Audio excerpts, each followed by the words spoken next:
everyone. It is a wonderful pleasure to have you joining me. It is time for Actual English, of course, with me, Jennifer Clyde. It's a brand new program for all of you out there, for new viewers and, of course, old viewers as well. I have hosted a very similar program targeted for all of you that are interested in improving your English speaking skills.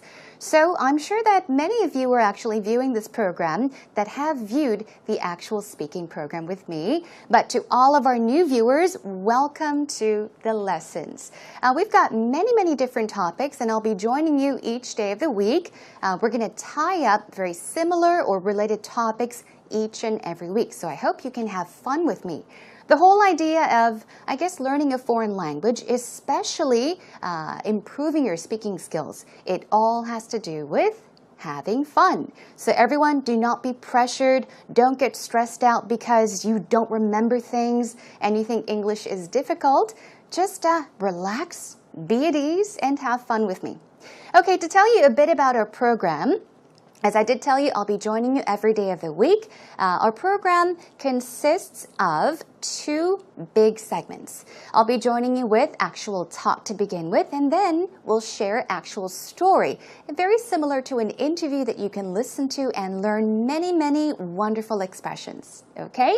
All right, I'll be giving you more details on our program later on. So first of all, our topic for the day is self-introduction.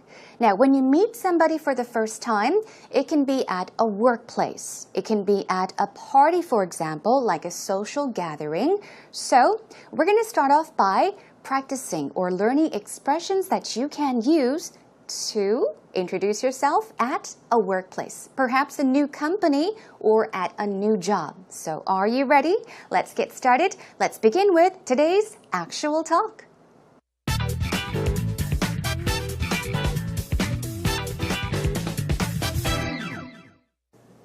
Hey, Peter. Hey, Rachel. How are you? I'm good, but I'm a bit nervous. Why? Because I'm starting at a new company in a couple days, but I don't really know how to introduce myself to a new group of people. I guess, yeah. The first day at a company is nerve-wracking, right? Yeah. You meet so many new faces, and they all know each other as well. That's even Exactly. worse. But there are some things that I could say you should do on your first I'd day. love some advice. Okay, a firm handshake, that's Okay. key to project confidence, but not too hard. You don't want to hurt the other person, but not too flimsy as well. I hate a wet, flimsy handshake. So if you're feeling nervous and sweaty, perhaps give your hand a wipe as well. Oh, like a beforehand. handkerchief in my pocket or something. Yeah, absolutely. That's if you a don't have great that, just on the idea. back of your skirt or trousers. will Yeah, do. no, that's a great idea. Yeah, because when it's a sweaty hand that you come to, it's like, Clammy hands. they're going to call you clammy hands at the That's company. All right, so a firm handshake is really important. Yeah, and then eye contact as well. All of these things is to project your confidence, right? Eye contact and a big smile. I think that always helps. It makes people feel much more comfortable if you're happy as well. Yeah, that's true. That definitely will leave a great first impression, your smile. Yeah, Right? yeah. Yes. As long as you don't have something stuck in your teeth. Oh no, I'll Again, have to check. I'll have to get a mirror and check my teeth, that's for sure. Yeah. All right. So you're saying a firm handshake is important, good eye contact. Those show that I'm confident, right? Yeah. And then a friendly smile will show that I'm at ease and I'm comfortable with my surroundings. Sure. And then maybe the last thing, remember people's names. Oh, and when you're you say right. your name as well, project it loudly so they remember you. That's true. But you know, there's so many people that I have to meet that how do I remember all their names? I think writing it down as soon as you can, the earliest Okay. possible opportunity. But I think that's about it, and I think you'll be fine, Rachel. You think so? Yes. All right, well, I can't wait to use that advice on my first day at my new company. Fingers crossed. Thank you. Welcome back, everyone. Did you enjoy today's actual talk? Of course, the dialogue between Rachel and Peter. Now, what were they talking about? The two were talking about introducing themselves at a workplace, right? Rachel mentioned that she is planning on starting work at a new company, and Peter gave her some great advice. So let's take a look at the dialogue line by line. Here's today's actual talk. Now, of course, in the beginning, they casually say hello, and Rachel says, I'm doing good. I'm good, but I'm a bit nervous. Bit meaning I am a little nervous. Now, why so? She explains because I'm starting at a new company in a couple of days. Now, let's take a look at this part. To start at one place. Of course, start means to begin something. In this case, we're talking about starting work at a new company, okay? And then she says, but I don't really know how to introduce myself to a new group of people.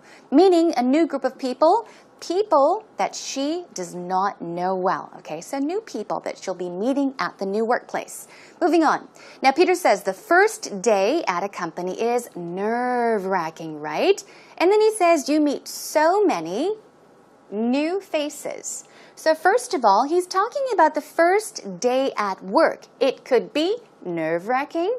Now, let's first of all find out what nerve-wracking means. So here we go. Now, nerve. We have nerve flowing in our body, but when you say nerve-wracking, you're saying that something is very stressful, okay? Something can worry you and something can stress you out. So in that case, you can say something is nerve-wracking. All right, and also let's take a look at another one. Remember, there was new face. I think even in Korea, a lot of Koreans say, oh, new face, new face. What does that mean? That's right. Somebody that you don't know that you are meeting for the first time. So a new face actually means people that you meet for the first time. Okay, so keep those in mind. Let's move back to the dialogue. Okay, and then he says you meet so many new faces, meaning new people, and they all know each other as well. And he says that is even worse because everyone else, they all know each other, but you don't. Okay, moving on. He says, but there are some things you should do on your first day. And then he moves on by giving her some great advice. Okay, first of all, he says, a firm handshake, that is key to project confidence. Okay. Now, what does that mean? Okay, basically, even if you don't know the definitions of these words, a firm handshake, of course, we say hello by shaking hands, a handshake. And also, key, we're not talking about a key that we use to open a door. And here, it's not project, it's actually to project.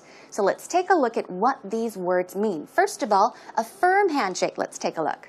So a firm, when you say firm, it means a very strong, not weak, not soft. So he says, a firm handshake is important. It means when you shake somebody's hand, don't hold their hand too softly, okay? Make sure it's solid and firm.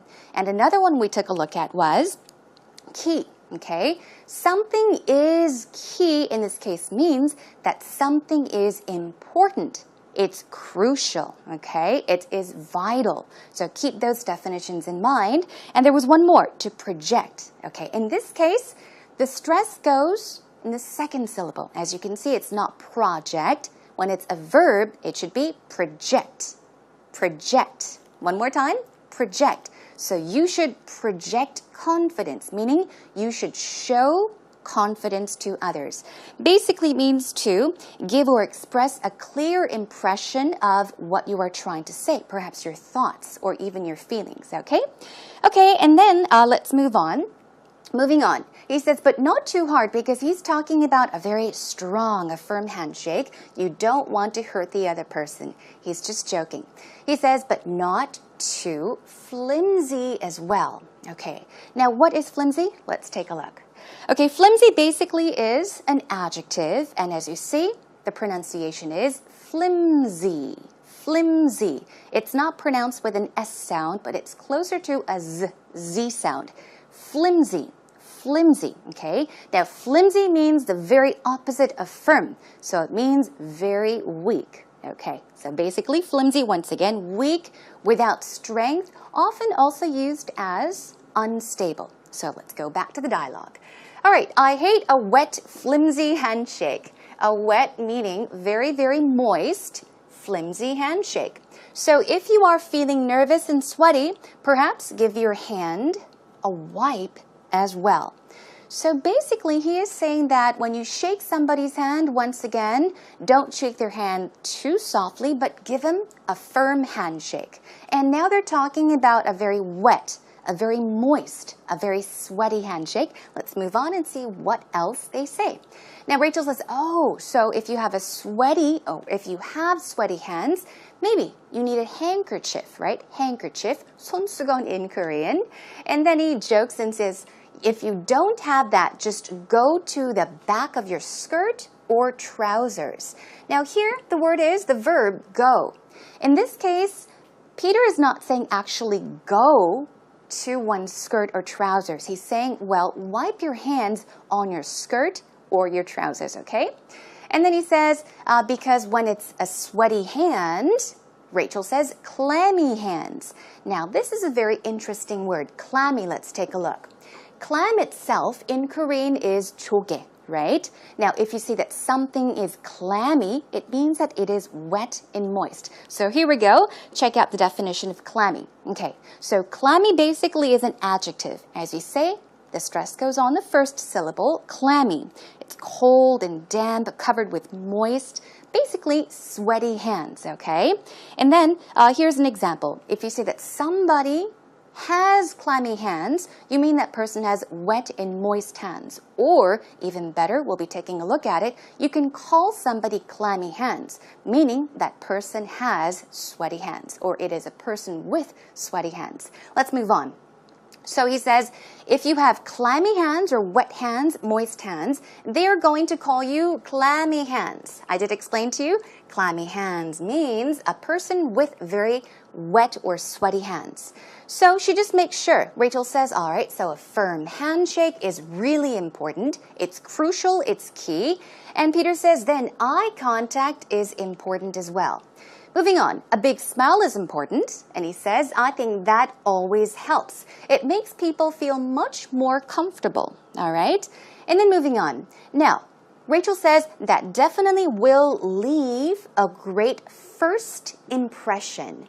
I'm sure you all may be aware of first impression. In Korean, it's simply 첫인상, right? So there are very important things you should keep in mind to leave or give a great first impression. Okay, so let's take a look at this. Now, to leave an impression, it can be a bad impression or a good impression, but to leave an impression means to give somebody an idea of what you are like. So to provide a lasting memory for someone, okay? Okay, let's move on. And then they say, as long as you don't have something stuck in your teeth. Basically meaning, for example, you may have had something very spicy, Korean food. You might have red pepper powder stuck between your teeth. So he's saying, make sure you don't have something stuck between your teeth. Moving on, now she says, I'll have to get a mirror and check my teeth. That's for sure. Now, once again, she makes sure a firm handshake is important. Also, good eye contact is important. Now, these show confidence. This all shows that I am confident, and a friendly smile will show that I am at ease. Now let's take a look at ease, for example. Okay, here we go. Now, to be at ease means to be without worry. You're feeling comfortable. You're feeling relaxed. So if I say, I'm feeling at ease, it means I'm feeling easy, relaxed, and comfortable. Okay? And then moving on, she says, and that I'm comfortable with my surroundings. We took a look at this long time ago as well. Now, surroundings basically means your environment, okay? Your surrounding environment, okay? So let's move on and check out what they say. Now, Peter says, sure, then maybe the last thing, he says, remember people's names. This is very important when it comes to introducing yourself to people that you meet for the first time. Remembering people's names is very important. And then he says, and when you say your name as well, project it loudly. One more time. Now, in this case, we are not talking about project as in a noun, but it's used as a verb, so how should it be pronounced? Project. Project, okay? Project your name loudly so that they can hear you and remember your name, okay? And then moving on. But you know, there's so many people that I have to meet, she says. So she asks, how do I remember all their names? Okay. Now, Peter gives great advice once again, writing it down. Now, to write something down basically means to take notes, right? So let's take a look. To write something down means to make a note of something. You know, take a memo or a note of something so that you do not forget. Okay, moving on. Now, as soon as you can, at the earliest opportunity, okay? At the earliest opportunity, basically meaning ASAP, as soon as possible. And then he says, and I think you'll be fine, Rachel. So he hopes her the best. Now she says, you think so? All right. Well, I can't wait to use that advice on my first day at my new company. And then finally, what does Peter say? He says, fingers crossed. Now, usually when we say fingers crossed, we may say, I'll keep my fingers crossed for you. So let's take a look at fingers crossed. Now, to keep someone's fingers crossed, we often do this. I'll keep my fingers crossed for you. And very simply, you can also say fingers crossed. It basically means that you are wishing the other person luck. So it means good luck to you. I'll keep my fingers crossed so that everything will work out well. Okay, that about brings us to an end to today's actual talk, everyone. We've got Rachel saying thank you at the end of the conversation. So here we go. Take a listen to actual talk one more time with the subtitles.